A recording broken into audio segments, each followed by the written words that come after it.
Thank you very much, Leslie, and we'll come back to you. I've got a lot of questions, and I'm sure the audience do as well. We're just going to do a quick changeover now of presentations, and we're going to hear from another country that's putting these links into practice. So very pleased to welcome Ibrahima, who is the Director of Human Resources at the Ministry of Health and Social Action in Senegal, to give us the view of what's going on in this arena there. Je vous remercie et je voudrais inviter les participants à prendre leur casque parce que je vais complètement changer la donne linguistique. Je vais m'exprimer en français.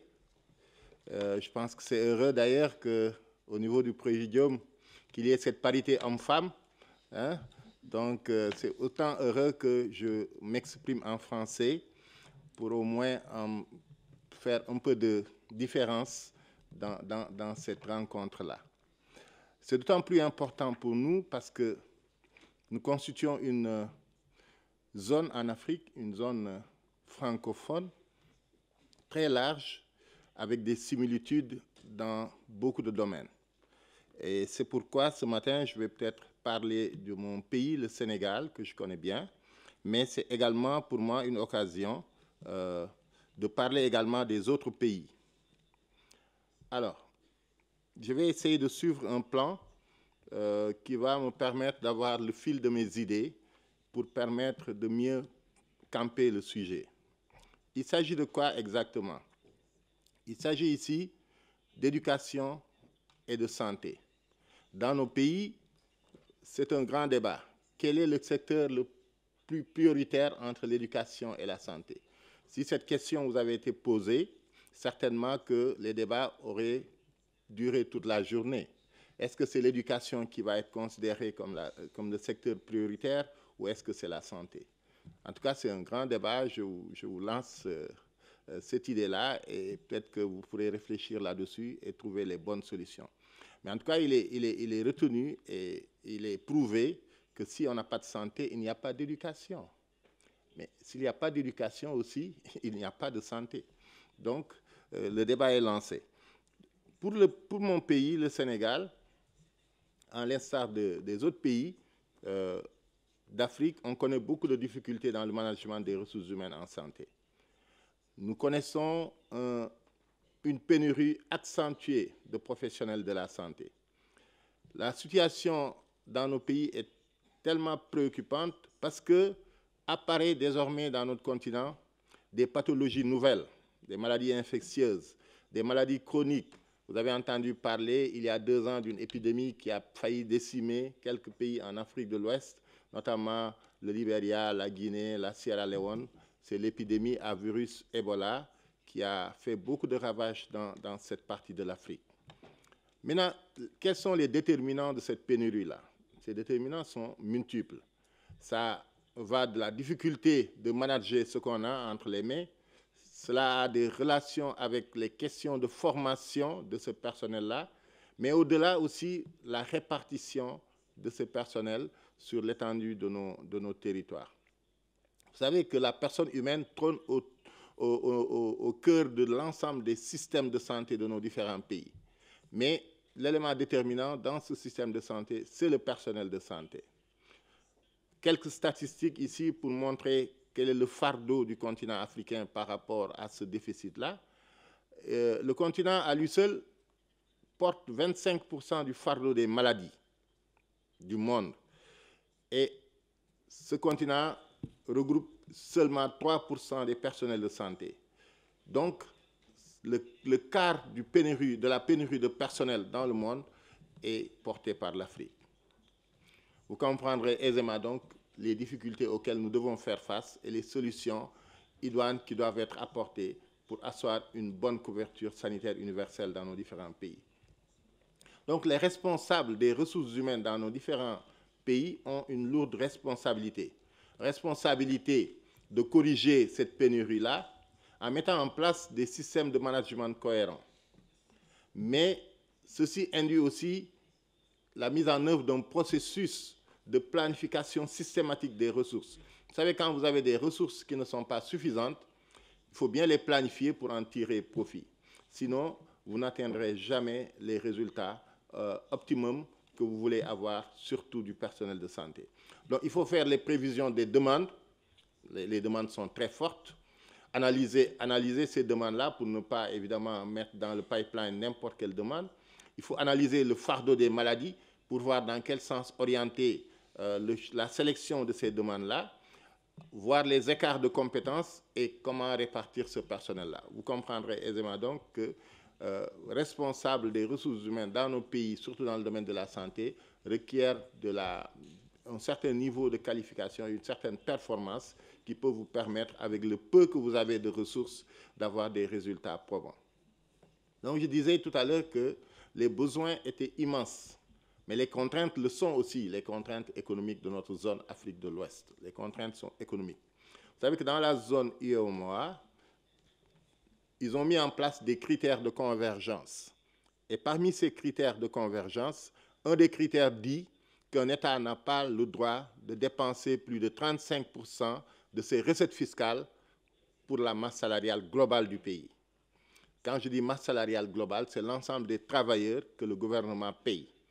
Alors, je vous dis tout de suite que pratiquement tous les pays ont atteint ces 35%, sinon l'ont même dépassé. Le Niger est à 52% de ce critère-là. Donc, nous sommes tous des mauvais élèves, si on peut reprendre ce terme-là, pour dire qu'on est tous au-delà de ces critères-là. Alors, mais est-ce que cela peut être une bonne décision par rapport à la volonté de nos différents États aujourd'hui d'avoir une couverture sanitaire universelle? Si nous voulons rendre, si nous voulons prendre en charge les besoins de santé de nos populations, nous devons investir dans le personnel de santé. Investir dans le personnel de santé signifie les former, mais les recruter aussi pour les mettre à la disposition des populations. Et nous avons souvent des contraintes de recrutement assez solides liées à ces critères dont je viens de vous parler. Donc, on a un dilemme. Le dilemme, c'est les besoins et les possibilités qui s'offrent à nous. Si nous regardons de très près, dans l'ensemble de nos pays, nous avons des besoins énormes et les possibilités sont très limitées.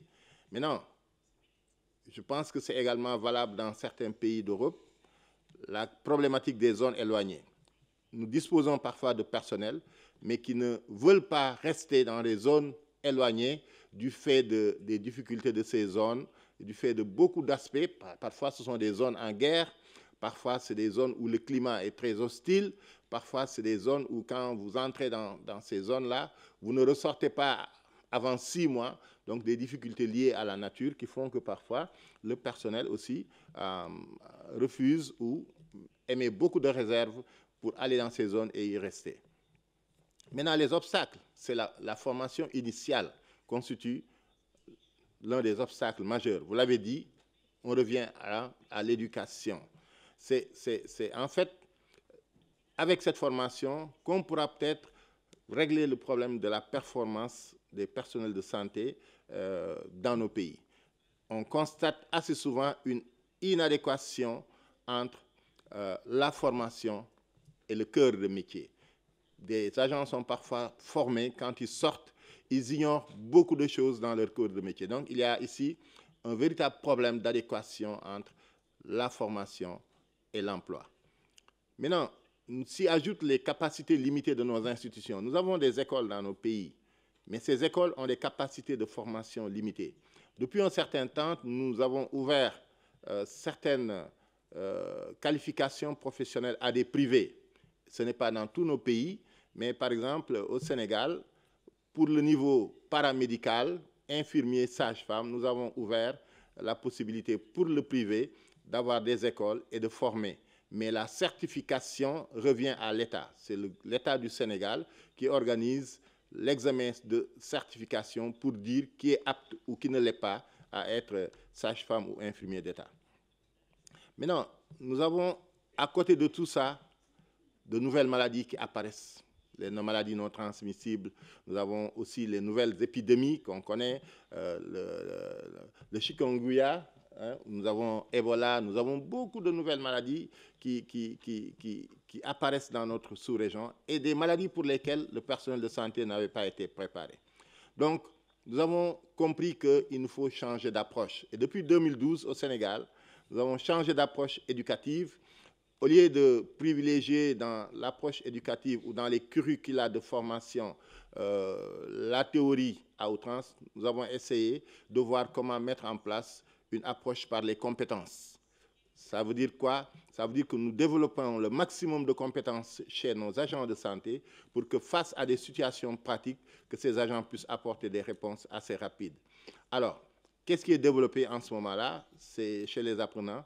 Ce sont les aptitudes à pouvoir diagnostiquer sans beaucoup de difficultés des types de pathologies dont souffrent les patients qui se présentent quotidiennement dans nos systèmes de santé.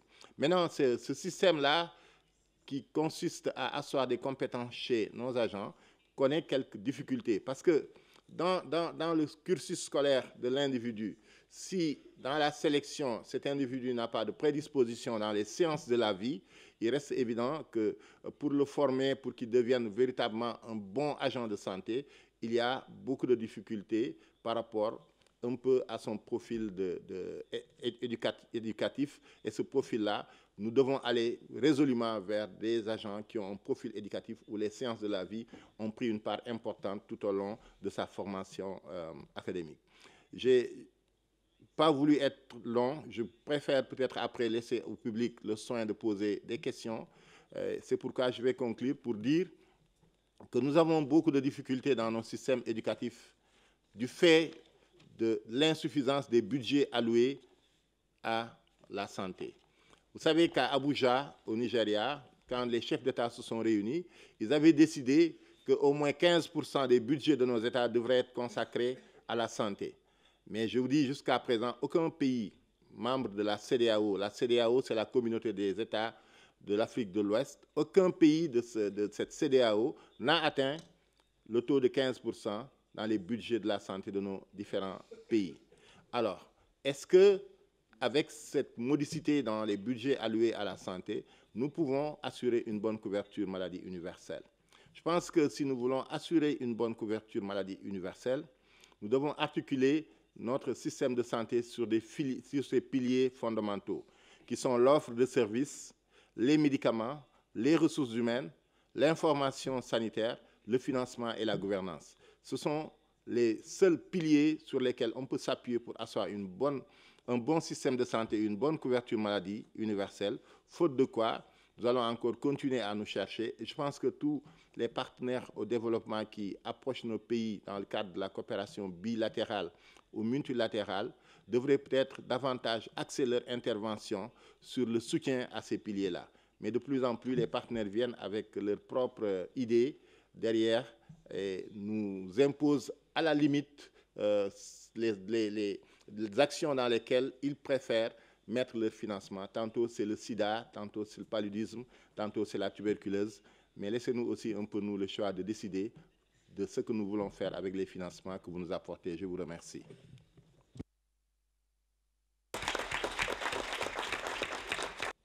Thank you very much.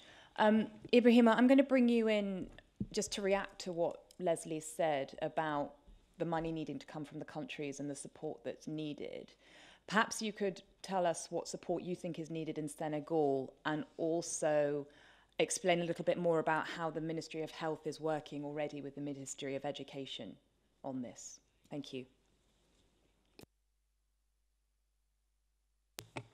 Je vous remercie pour la question. Dans mon pays, le ministère de la Santé et le ministère de l'Éducation, mais si nous voyons éducation au sens large qui englobe l'enseignement supérieur, travaillent en intelligence.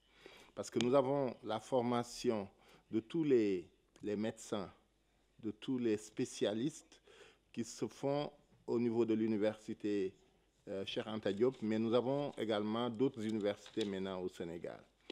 Mais ce qui est important là-dedans, c'est que les apprenants, ces médecins qui vont être formés, ou ces spécialistes en cancer ou en radiothérapie et autres qui vont être formés, font tous leurs stages pratiques dans nos établissements publics de santé. Donc, il y a des conventions hospitalo-universitaires qui sont signées, qui permettent aux facultés de médecine d'utiliser nos structures de santé pour les apprentissages, pour la formation de ces médecins et de ces spécialistes.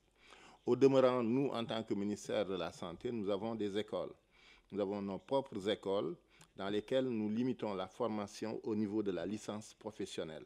Et cela nous permet, en rapport avec le ministère de l'Éducation, de développer des curricula de formation qui nous permettent aujourd'hui d'avoir des produits de qualité une fois la formation terminée. Je vous remercie. Nous apprécions beaucoup l'investissement du pays dans l'éducation, la formation du personnel médical. Est-ce qu'il y a aussi une stratégie de rétention? Parce que j'imagine que vous avez des problèmes de fuite de cerveau aussi, notamment dans le secteur médical.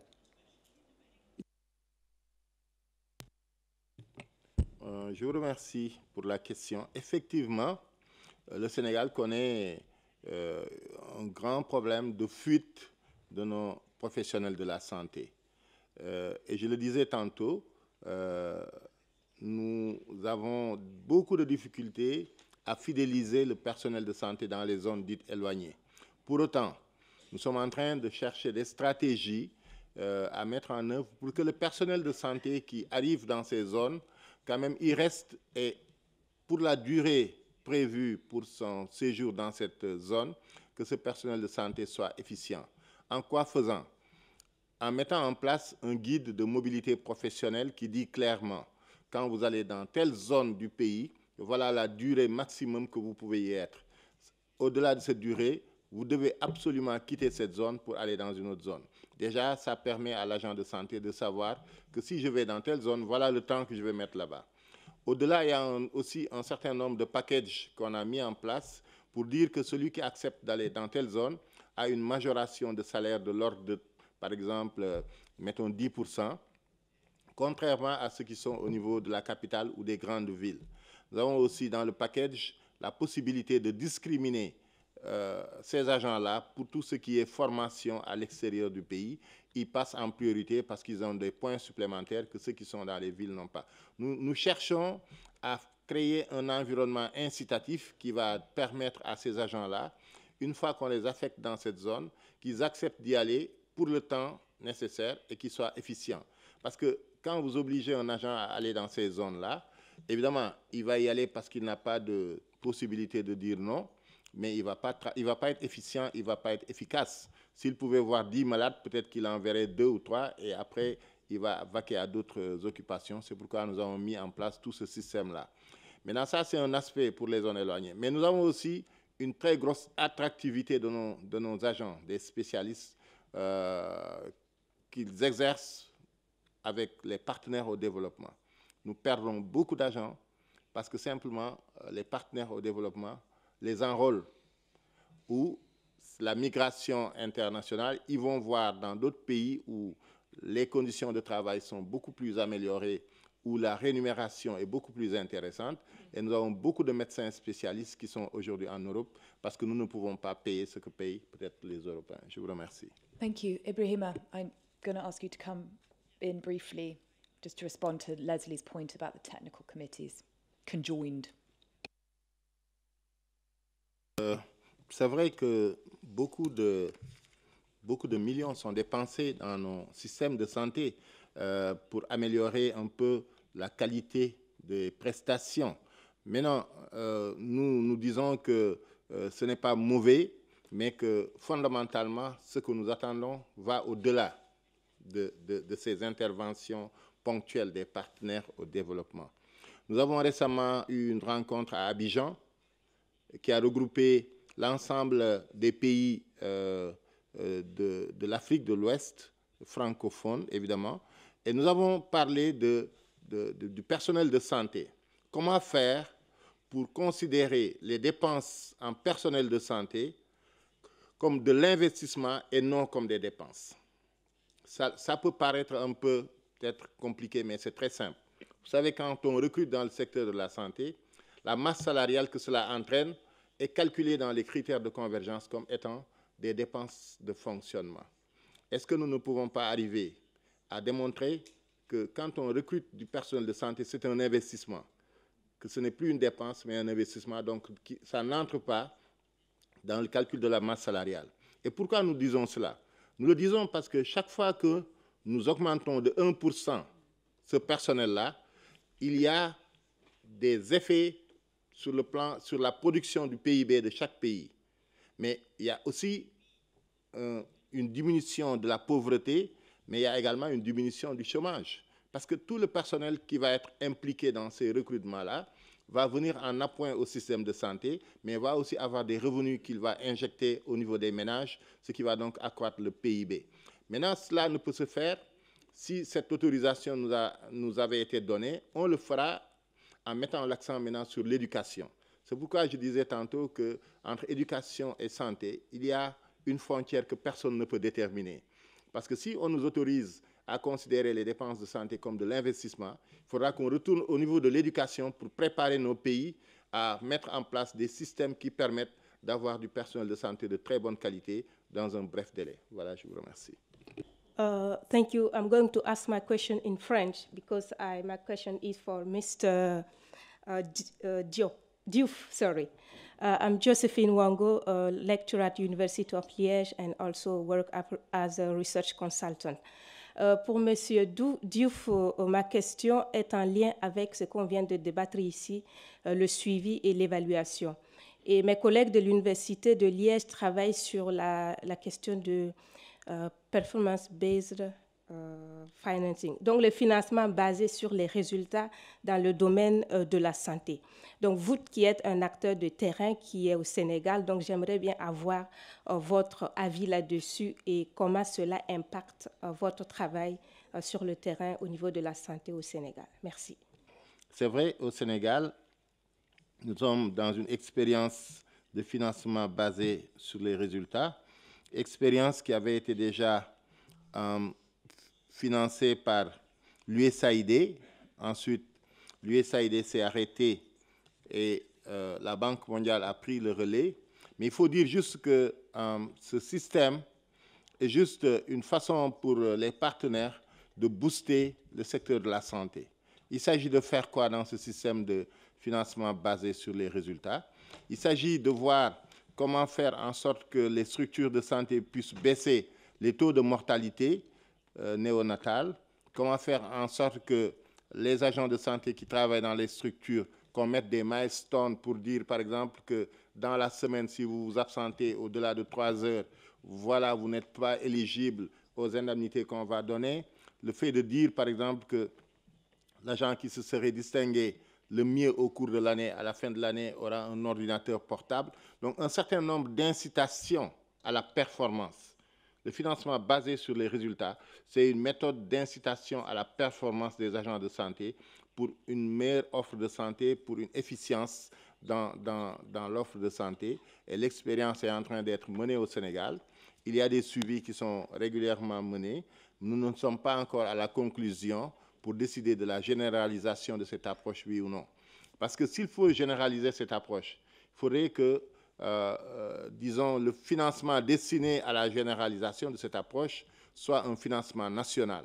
Parce que si c'est un financement de partenaire, le jour où le partenaire va rentrer chez lui, le problème va rester entier. Donc nous travaillons à ce que toutes ces approches que nous voyons apparaître dans nos continents soient des approches qu'on pourrait nous s'approprier en tant que nation. Que ce soit le financement basé sur les résultats, la couverture maladie universelle, tout ce qu'il y a comme nouvelle approche de management, nous voulons travailler à nous approprier ces approches-là, à faire en sorte qu'à la fin de ces projets, que le gouvernement puisse prendre le relais. Et voilà un peu au Sénégal l'approche qu'on a par rapport au FBR, qui est le financement basé sur les résultats. Je vous remercie.